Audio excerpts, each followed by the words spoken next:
Rain poured steadily from the heavens, as if God himself wept and forgotten. Beneath the flickering light of a dying street lamp, a man sat slumped against the cold brick wall of a shuttered convenience store. His coat, once a crisp navy blue, was now a torn and grimy rag that barely shielded him from the winter chill. His name was David Monroe, and tonight he wanted to die. Once, not too long ago, David was the face of success. A respected financial analyst with a six-figure salary, a house in the suburbs, and a family that adored him. But now, he was a ghost among the living. Just another homeless man the world walked past without seeing. A nobody. His fingers, blue from the cold, trembled as he reached into the pocket of his coat, pulling out a crumpled photograph. It was of his wife and daughter, smiling at a summer picnic 5 years ago. He could barely recognize them now, or himself. "I failed you," he whispered. "I failed God." David's story didn't begin in the alleyways or under bridges. He grew up in a quiet Christian home, the son of a pastor and a schoolteacher. His father taught him Proverbs by heart, while his mother prayed over him every night.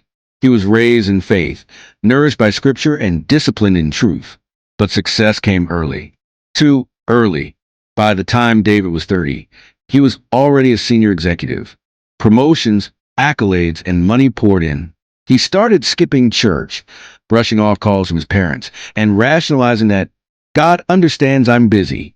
The more he rose, the more distant he became from his family, from his faith, and from himself. He began attending elite parties, indulging in drink and temptation. Pride crept in like a slow poison. "My talent got me here," he told himself, "not God." And that was the beginning of the fall. The devil doesn't always show up with horns and fire. Sometimes he arrives in a tailored suit with a lucrative offer. David was approached by a senior partner with a questionable investment scheme. High risk, high reward, all off the books. David hesitated. His conscience screamed, but greed whispered louder. He invested, and for a while it paid off. Vacations, a new car, expensive gifts for his wife. He even donated a chunk to charity to balance the scales. But sin cannot be balanced. It festers. Months later, the scheme unraveled. Investigations began. David was implicated. His accounts were frozen. He was fired. Overnight, his reputation was destroyed. He tried to come clean to his wife, but she had already found the messages. Text to another woman. Evidence of affairs during business trips. "You were supposed to lead this family," she screamed, tears falling like daggers. "You were supposed to be a man of God." She left with their daughter the next morning, jobless, alone, ashamed. David spent the next year burning through what little savings he had. Pride stopped him from calling his parents or seeking help.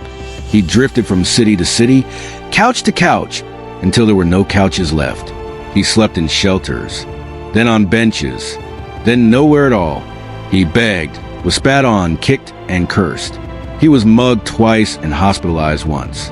But nothing hurt more than the silence of God. One night, in an abandoned lot behind a warehouse, David looked up at the sky and screamed, "Where are you?" The stars said nothing. And now, he sat in the rain with that faded photo in hand. He pulled a half-empty bottle of cheap whiskey from his coat. Next to it, a bottle of sleeping pills he had saved from a free clinic. "This is it," he whispered. "There's no redemption for someone like me." He unscrewed the cap, but just as the pills touched his lips, a sound pierced the night.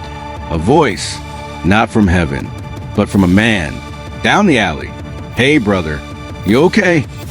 David turned. A man in a red hoodie approached, holding a styrofoam container.